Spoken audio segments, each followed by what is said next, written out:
Before moving into our apartment in the city, my wife Sierra and I were renting a small house in the town where we grew up and met each other. I loved everything about that house, and moving away was definitely hard. Though considering what happened in the basement a couple of months before we moved, it definitely seemed like it was the right time. It happened on a weekend toward the end of winter. We had just gotten back from having a small date night, which was just us grabbing some food at the mall and then getting some clothes and things we needed. By the time we got home, it was around 7 p.m. and it was freezing cold. I remember almost slipping on ice that I didn't notice on the dark pathway from the driveway to our front door. It was so cold that the first thing that I did when we got inside was turn the pellet stove on to get the house warmed up for us. Much to my irritation though, I realized that the hopper was empty and I needed to grab a bag of pellets from the basement. But when I made my way over to the door, I noticed it had been left wide open. Now, we never did that because we had a cat who liked to go into the basement and then climb up into the insulation in between the basement ceiling and the living room floor. So as soon as I saw that the door was open, I turned to ask Sierra if she had been in the basement that day, but she told me that she didn't need to. And I didn't see any reason to ask any more questions about that, and just told her that I was going to check the basement for Yin, our cat, and asked her if she could check around upstairs. Thankfully, before I even made it to the bottom step, I heard Sierra call out that Yin was in our room. I quickly made my way over to the pellets and grabbed a bag before heading upstairs and making sure to shut the door behind me.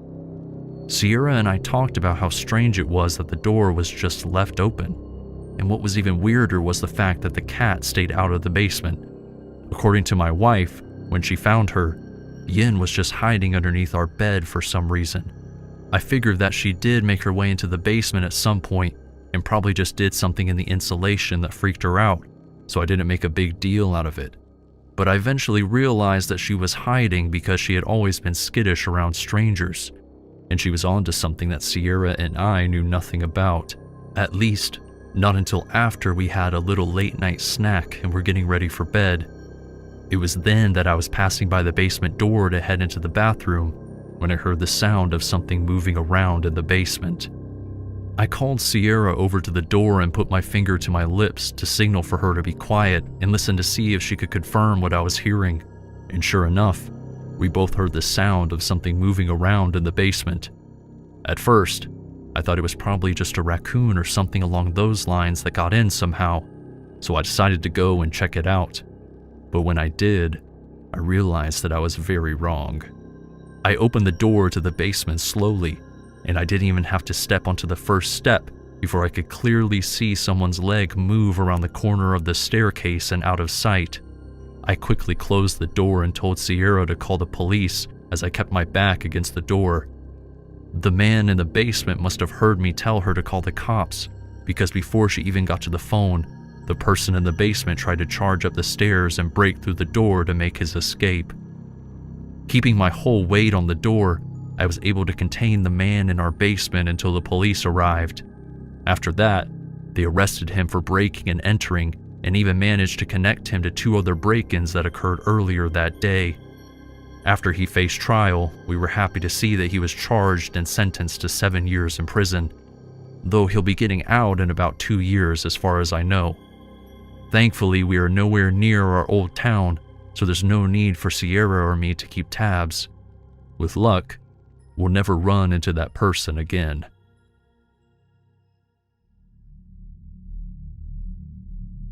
When I was a kid growing up in our big house out in Texas, I loved every second of it. Not only did we have land for miles to go hiking and hang out with our friends, but we also had a ton of room, so we always had guests over. It was a really nice childhood, and honestly, the only part about that house that I don't miss whatsoever was the basement. I hated that basement ever since I can remember, and I don't think I'll ever forget the day that the uneasy feeling that it caused me was justified. For years, my older sister and I had been complaining to our parents about the fact that we could hear noises coming from down there in the middle of the night, and every time we told them about it, they just assumed that we were being young and imaginative. That was, until one day while my dad and I were working on putting a new wall up in one of the spare rooms that we were remodeling. It was then, when it was just my father and me in the house, that he also heard the sound of someone or something moving around in the basement. Every time it happened, it sounded like a quick tapping, moving from one side of the room to the other, as if someone was running across the room, but trying to be quiet about it. As soon as my dad heard the noise, he shot up to his feet and told me to hang tight as he went to check it out. That was the longest 5 minutes of my life. But when he came back upstairs, he told me that he couldn't find anything and brushed the noise off as the house just settling, although I knew that even he didn't believe that was true. Over the next couple of weeks, anytime that I heard that noise, I yelled to my dad about it. But after the first few times, he stopped going to check it out, a decision that he would later regret. I wasn't willing to let it go though, and eventually, I managed to gather up some courage. I prepared myself because the next time I heard that sound, I was going to rush down into the basement as fast as I could. Oddly enough, it was after I made that decision that the noise stopped for a little while. It was probably a good month or so before I heard the tapping sound again, but this time I was ready for it, and as soon as I started to hear it, I took off toward the basement. I pulled open the basement door and made my way down the stairs, and what I saw both confused me and freaked me out. As I made my way into the basement, I could have sworn that I saw a piece of the wall on the other end of the room shifting a little bit.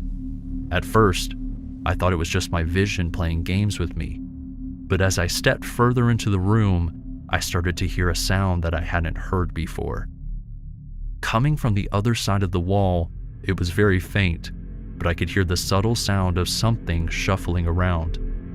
I yelled up to anyone in my house who could hear me as loud as I could for them to come down to the basement, and thankfully both of my parents came running.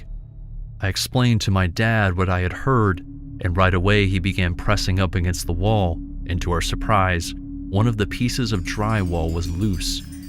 As my dad moved it, all of us were shocked to see what looked like a small room that was about 4 feet by 4 feet behind the wall.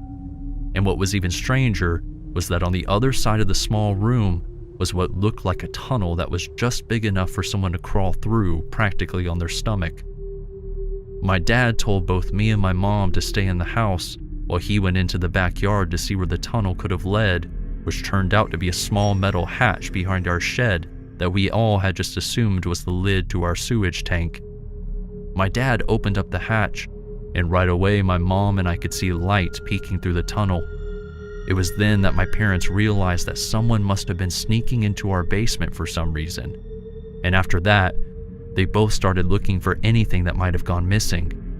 But as far as they could tell, there was nothing important that was stolen. My dad sealed up the exit to the tunnel by putting a small slab of concrete over it, and we securely placed a new piece of sheetrock on the wall in the basement. To this day, we still don't know who or why someone was sneaking into our house.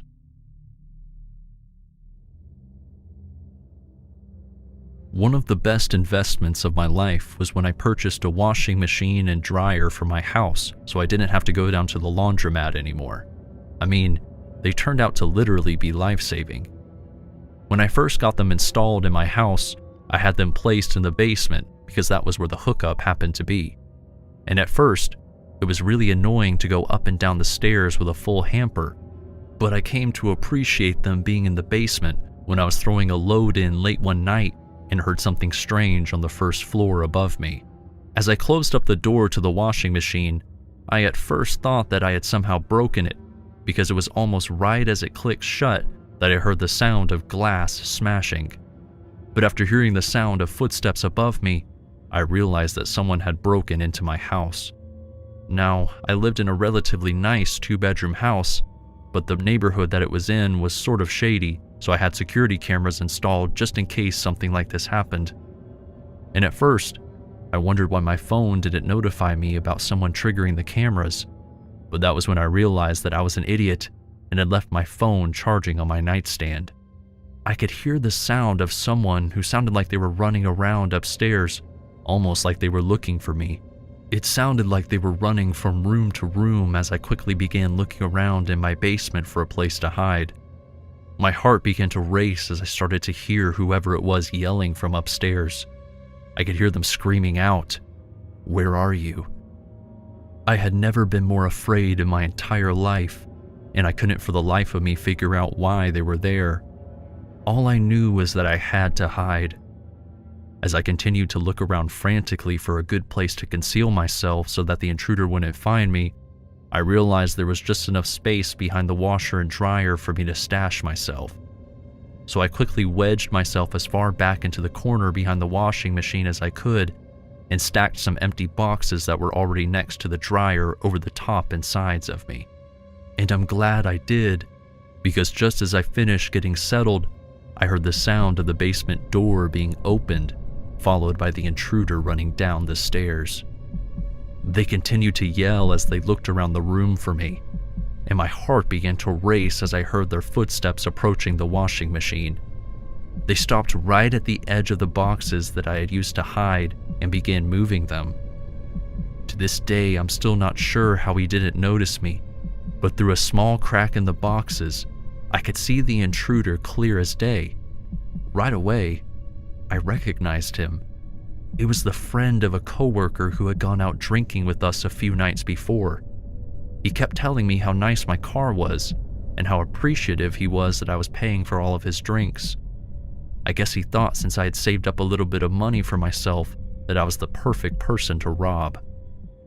Thankfully, he never ended up finding me, and after about 30 minutes of looking around, he ended up leaving my house. As soon as I knew it was clear, I called the police and filed the report. They were able to arrest him within a few days, and they even found some of the things he took from my house at his apartment, like my PlayStation and my camera equipment. Ever since then, I've definitely been wary about how I present myself to strangers. I don't want anyone thinking they can just break into my house again.